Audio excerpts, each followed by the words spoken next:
Y hoy, si todavía me quieren, como dice nuestra pastora, quiero predicar con el título Palabra de Fe. Palabra de Fe. Y vamos a basarnos en la carta a los Romanos, en el capítulo 10. Y voy a leer los versos del 8 al 17, si pudieran ponerse sobre sus pies en reverencia a la palabra de Dios que va a ser leída, para que me acompañen en la lectura de esta mañana. Y dice la palabra de Dios de la siguiente manera: Mas, ¿qué dice? Cerca de ti está la palabra, en tu boca y en tu corazón. Esta es la palabra de fe que predicamos, que si confesares con tu boca que Jesús es el Señor y creyeres en tu corazón que Dios le levantó de los muertos, serás salvo. Porque con el corazón se cree para justicia, pero con la boca se confiesa para salvación. Pues la Escritura dice: todo aquel que en Él creyere no será avergonzado, porque no hay diferencia entre judío y griego, pues el mismo que es Señor de todos es rico para con todos los que le invocan. Porque todo aquel que invocare el nombre del Señor será salvo. ¿Cómo pues invocarán a aquel en el cual no han creído? ¿Y cómo creerán en aquel de quien no han oído? ¿Y cómo oirán sin haber quien les predique? ¿Y cómo predicarán si no fueren enviados? Como está escrito: cuán hermosos son los pies de los que anuncian la paz, de los que anuncian buenas nuevas. Mas no todos obedecieron al evangelio, pues Isaías dice: Señor, ¿quién ha creído a nuestro anuncio? Así que la fe es por el oír, y el oír por la palabra de Dios. Pueden sentarse, amados hermanos. Es interesante ver, y pretendo hoy presentar el mensaje de una manera sencilla, que sea posiblemente entendible a todos los que aquí estamos. Y para esto quiero introducir diciendo que el apóstol Pablo, que viene toda la carta de Romanos hablando de la justificación que es por medio de la fe, y que en este mismo capítulo 10, si lo tomáramos entero desde el verso 1, hace aseveraciones importantes referente a la ley y a la fe en Jesucristo. Obviamente, con la enseñanza que nosotros damos en esta iglesia de que no es que la ley se invalidó. Al contrario, Cristo cumplió toda la ley. Él era judío. Y como nació como judío, estaba sometido a la ley, pero fue más allá y por medio de su sacrificio estableció en medio de nosotros la gracia y la salvación que es por medio de la fe y la fe en Jesucristo. Solo Cristo salva. Nosotros, esa es una enseñanza fundamental nuestra.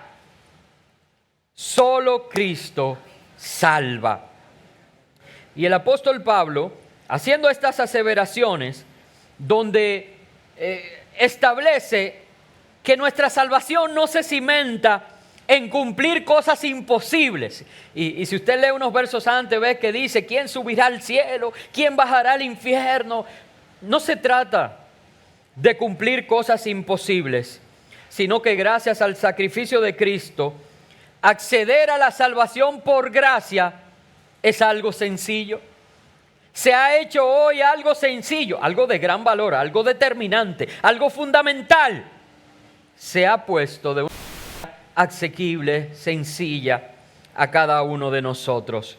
Y es allí donde el apóstol Pablo explica un proceso con una serie, con un lenguaje literario muy marcado, y que yo quisiera hoy detallar para que reflexionemos en ello, en términos de la palabra de fe que predicamos. ¿Cuál es la palabra de fe que nosotros predicamos y cómo es este proceso? ¿Cómo va fluyendo desde que nosotros escuchamos la palabra? Y lo primero que quiero decir, voy a compartir 6 puntos en este sentido, Lo primero que voy a decir es que todo se trata de la palabra. Todo comienza, todo termina con la palabra. Y obviamente la Biblia habla de quién es el Verbo encarnado, quién es la palabra. En el verso 8 nosotros podemos ver cómo se habla de esta palabra que está en tu boca y en tu corazón. Y dice, esa es la palabra de fe que predicamos, la cual no solo debe ser constituida en principios, en preceptos de vida para nosotros, en dogmas y doctrina, sino que esta palabra de vida nosotros la creemos. ¿Cuántos dicen amén a eso? Nosotros la vivimos y nosotros la practicamos, y obviamente que también la verbalizamos y la hablamos. Esta palabra, por eso habla aquí de que está en nuestra mente y en nuestro corazón. Porque saben, si estuviera solo en nuestra mente, sería pura teoría. Yo le voy a decir algo, vamos a ver. Alguien que sea abogado, para no tomar un ingeniero y que me puedan entonces, dígame en qué usted ha usado el cálculo de la tangente. Un abogado que se ponga de pie y me diga, ¿de qué le ha servido la teoría que tiene en su mente, que recibió, es bachiller y tiene una carrera universitaria, porque dije es un abogado?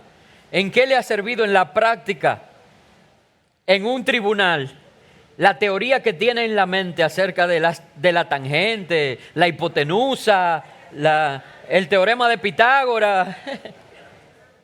A un ingeniero sí, Eso es otra cosa. Pero vemos cómo se nos dan teorías que son buenas, que la tenemos en nuestra mente, pero que de alguna manera no se han anidado en nuestro corazón porque no se llevan a la práctica. La palabra de Dios no es puro conocimiento. Por eso, y no por otra cosa, la palabra dice que la letra mata, mas el espíritu vivifica o da vida. Porque no es que es malo tener la palabra, tener el conocimiento, pero tenemos que entender el propósito para el que tenemos esa palabra y que el Espíritu la haga vida en nuestras vidas. La palabra de Dios, la palabra de fe que predicamos debe estar en nuestra mente, pero debe estar en nuestro corazón, para que, como dije, no solo la creamos, sino que la vivamos, la practiquemos y la hablemos también a otros. Es allí donde en el verso 9, entonces Pablo describe el génesis de nuestra relación con el Señor y de la salvación que tenemos. Génesis que es válido hoy para los que están aquí y nos visitan por primera vez y no conocen al Señor. Pero Génesis que ha sido válido en la vida de todos nosotros que un día pasamos por esta parte del proceso. Y esta yo le he llamado en el segundo punto, el confesar, creer, creer y confesar. Confesar, creer, creer y confesar. Y ha sido para mí siempre muy gracioso porque cada vez que yo leo este pasaje que está en el verso 9 y 10, si lo vemos en la pantalla, yo siempre pienso que Pablo al enumerar como que se equivocó y los alternó. Y digo, wow, si confesares con tu boca que Jesús es el Señor y creyeres en tu corazón que Dios le levantó de los muertos, serás salvo. Déjalo ahí todavía, no cambies al 10. Y yo digo, pero es que están invertidos. Porque es que, ¿cómo yo voy a confesar primero con la boca algo que no he interiorizado en el corazón? Primero yo debo creer y luego debo confesar. ¿Hay un error allí o hay una intencionalidad de Pablo? ¿Saben? El darme cuenta que en el verso 10, si lo puedo poner rápidamente y volvemos al 9, él los invierte. ¿Usted había notado eso? Dice, porque con el corazón, o sea, no está hablando primero de la boca. Dice, porque con el corazón se cree para justicia, pero con la boca se confiesa para salvación. El invertir el orden está hablando de que hay una intencionalidad en presentarlo como lo ha presentado. Y yo me preguntaba siempre por qué. Y saben, he llegado a la conclusión, quizás con los años de experiencia en la vida cristiana, que muchas veces nosotros confesamos a Cristo sin saber bien en qué nos estamos metiendo. Usted viene, oye la palabra de Dios, la fe que es por el oír, y vamos a hablar de eso un ratito más adelante, y alguien le hace una invitación y usted ha entendido que Dios le está llamando y usted se mueve y dice, pero es que eso yo lo quiero en mi vida. O sea, yo no sé todos los detalles, yo no conozco toda la historia, aún yo no sé ni siquiera estudiar la palabra, pero ya yo sé que si me están ofreciendo salvación y vida eterna, yo quiero eso en mi corazón. Así que yo confieso ahora que quiero a Jesús en mi vida, en mi corazón, y que me dedico a creer en Él. Yo confieso con mi boca que Jesús es el Señor. Y luego empieza un proceso en el que voy conociéndole. Voy conociéndole y se va llenando mi corazón y me doy cuenta que la forma por la que Él me puede regalar salvación y vida eterna es porque Él murió en mi lugar y resucitó. Y cuando ese conocimiento entra en mi corazón y se anida, entonces una vez más yo puedo decir, no, pero espérate, yo creo que Dios levantó a Jesús de los muertos. Eso yo lo puedo creer, lo asumo. Y esa creencia en mi corazón me es contada por justicia. Pero no solo eso, que cuando ya yo soy justificado delante de Dios, porque ya yo que era culpable, que di mi confesión pública de que quiero servir a Jesús como Señor y que ahora creo en mi corazón las verdades que la palabra me enseña y de que Dios le levantó de los muertos. Ya cuando eso me es contado por justicia de Dios, o sea, he sido justificado, no quiero quedarme solo y quiero ir y hablar a otros para salvación. Pero ¿saben? Con la boca se confiesa para salvación, pero eso tiene varias aristas, porque ya no es solamente la salvación suya. También esa confesión pública redunda para salvación de otros. Entonces la segunda parte del proceso es confesar y creer. Creer y confesar. Qué bueno es el Señor. Es un ejercicio constante, amados hermanos, de profundizar en la fe, de crecer en la fe y de multiplicar la fe. Si me permiten, quiero repetir eso. El confesar y creer, creer y confesar es un ejercicio de vida constante, de profundizar en nuestra fe, de crecer en nuestra fe y de multiplicar nuestra fe. Esa es la palabra de fe que publicamos, que predicamos. El tercer paso en el proceso que Pablo detalla, y es parte de todo lo que Pablo viene tratando en Romanos, en el mismo capítulo 1, que fue el puente que sirvió para llevarnos desde el año de vivir por fe y para fe hasta nuestra promesa en Habacuc. Ya Pablo decía que no me avergüenzo del evangelio porque es poder de Dios para todo aquel que cree. Y en este texto que leímos, Pablo lo dice claramente, dice, y el que creyere no será avergonzado. Verso 11. Porque la palabra que has recibido, la palabra de fe que predicamos es una palabra fiel y verdadera. Es una palabra que ciertísimamente se cumple en aquel que ha creído por medio del poder de Dios que actúa en nosotros por fe. Así que hermanos, si nosotros por fe hemos creído, confesamos y predicamos que Jesús es el Señor y que en Él tenemos salvación, tú no quedarás en vergüenza. Ya tú has recibido salvación por la fe. Y en aquel momento los escépticos hoy, los que no quieren creer, tendrán ellos mismos, no lo invento yo, lo dice la Biblia, que doblar sus rodillas delante del Señor, que tú desde ahora estás doblando rodilla. Y la lengua de esos que hoy rechazan a Dios y que dicen que no creen en Él, tendrá que confesar lo que desde hoy tú y yo confesamos, que Jesús es el Señor, para la gloria del Padre. Hermanos, eso es una expectativa gloriosa. Tú puedes pensar en alguien a quien has predicado y que has rechazado, y que oramos, escúcheme bien, no me malinterprete, que oramos que aún que hay tiempo, pueda revertir esa decisión y esa dureza del corazón, para que alcance, al igual que nosotros, misericordia, porque no es por obra, para que nadie se gloríe. Tú no eres mejor que él ni que ella. Oramos que tengan tiempo, pero tú te imaginas que no lo hiciesen, y que tú, que te pasaste toda la vida diciéndole que Jesús es el Señor, le escuches arrodillado decir Jesús es el Señor, cuando sea demasiado tarde. Mire, no nos lo imaginemos.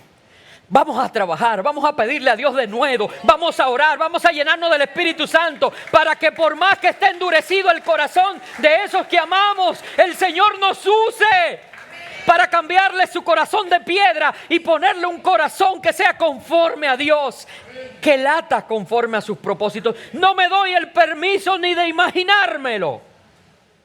Yo prefiero ver ese momento en que junto a nosotros aquí, cuando todavía puede ser hallada la gracia, confiesen y crean en su corazón. Hermanos, pero tú y yo no seremos avergonzados. Ese es el tercer punto. Porque fiel es el que prometió y fiel también el que lo hará. El cuarto punto que Pablo describe en estos versos que leímos es que la fe está disponible para todos por igual. El verso 12 y 13 lo dice claramente, dice, porque todo aquel que invocar el nombre del Señor será salvo.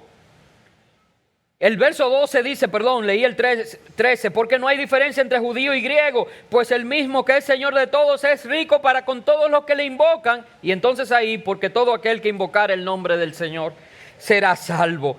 La fe está disponible para todos por igual. Dios está buscando. Pero nosotros deberíamos buscar a Dios.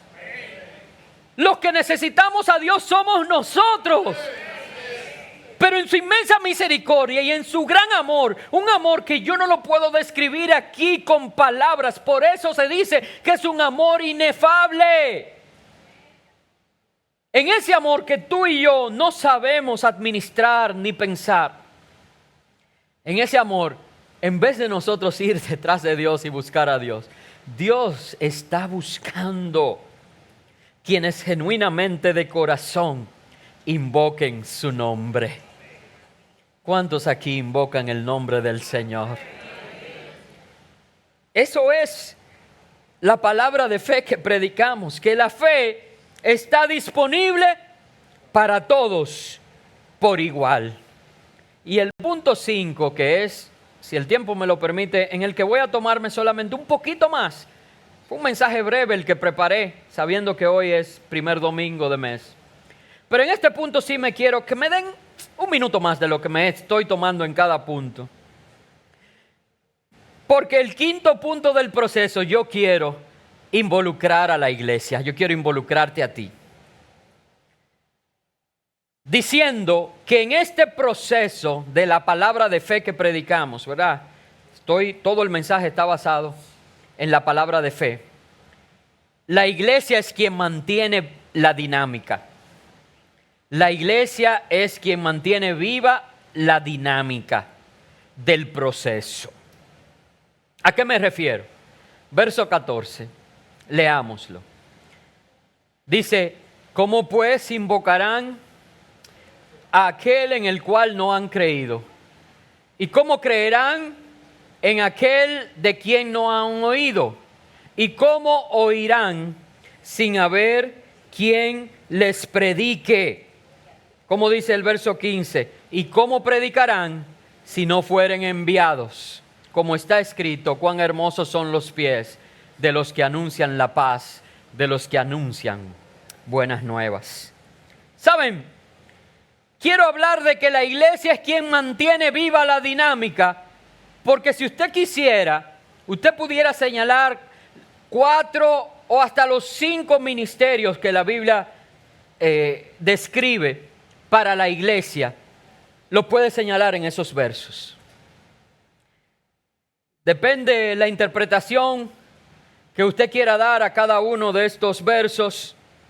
Pudiéramos decir, en el verso anterior, ponme el verso 14 en pantalla, que cuando dice que cómo pues invocarán a aquel en cual no han creído, y por la explicación que di ahorita de cómo se da el aumentar la fe, el crecer en la fe, a través de la lectura de la palabra, del conocimiento y de la enseñanza de la palabra, que por eso le decía, recuerdan cuando dije que confesar primero con la boca me chocaba porque primero debo creer en el corazón, pues ahí yo pudiera decir que se está hablando de maestros de la palabra.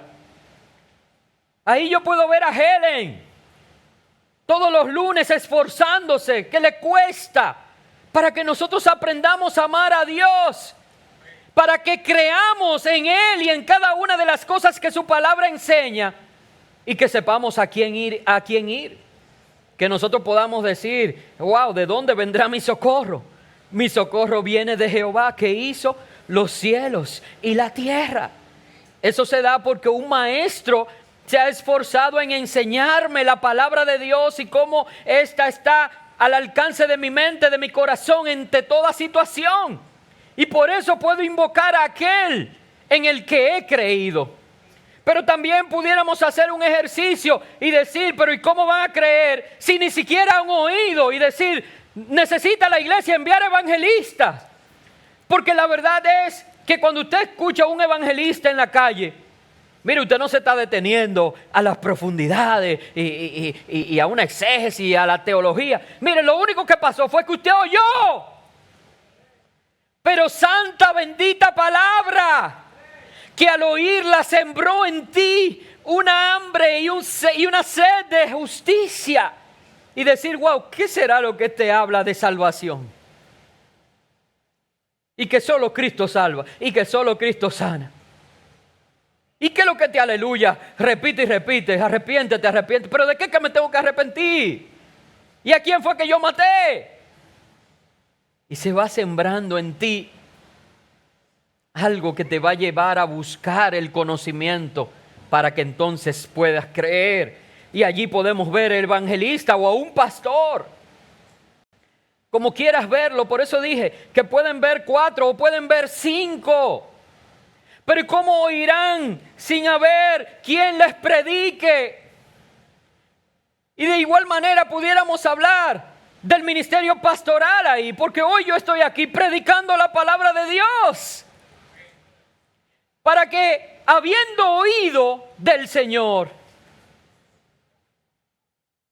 puedas crecer en el conocimiento de Él por la predicación constante, o de un profeta, que bíblicamente, lo hablaba el otro día, un profeta no era aquel que predecía el futuro, aunque el Señor le daba algunas palabras de ciencia, de conocimiento, y podían decir las cosas que estaban por acontecer.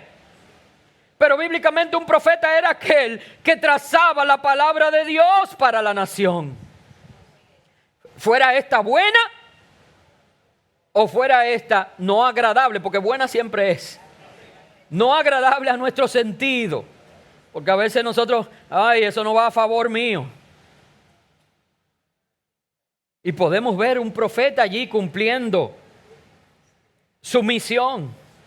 Pero también dice en el próximo verso, ¿y cómo predicarán si no fueran enviados? Y usted ha buscado, recuerden que el Nuevo Testamento fue escrito en griego. Y usted sabe cuál palabra es la palabra griega para referirse a los enviados. Hay 3 versiones de la palabra. La primera es apostelo. Apostelo es el verbo enviar.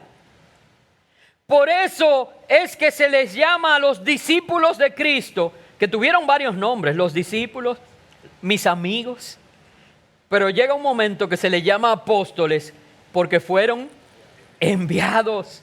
Todos aquellos que son enviados a sembrar la palabra, a establecer a iglesia, a afirmar la fe, a hacer que el evangelio corra, son apóstoles.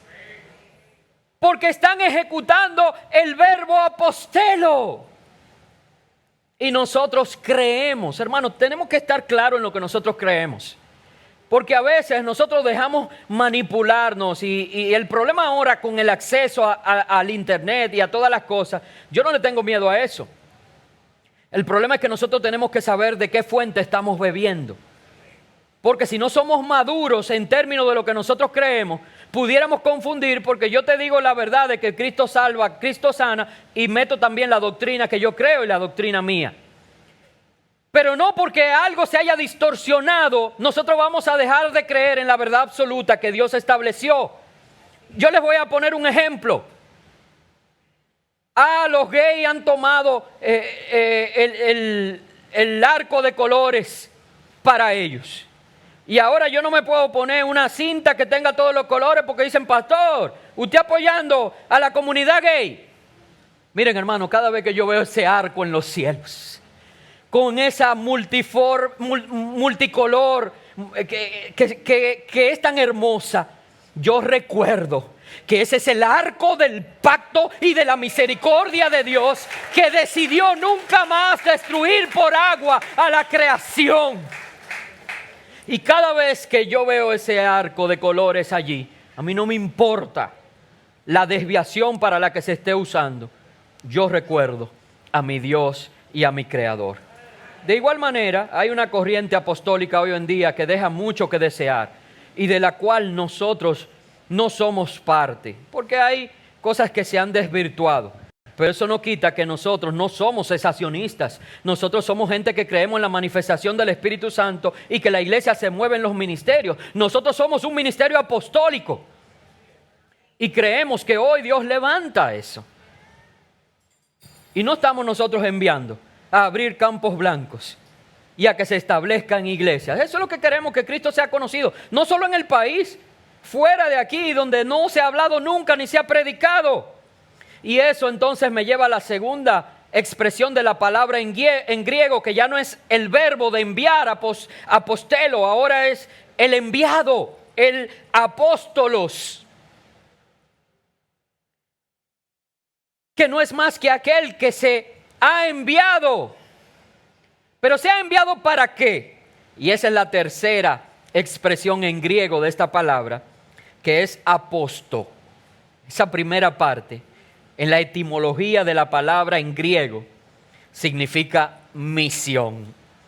Y si hubiéramos empezado por ahí, entendiéramos fácilmente lo que es un apóstol.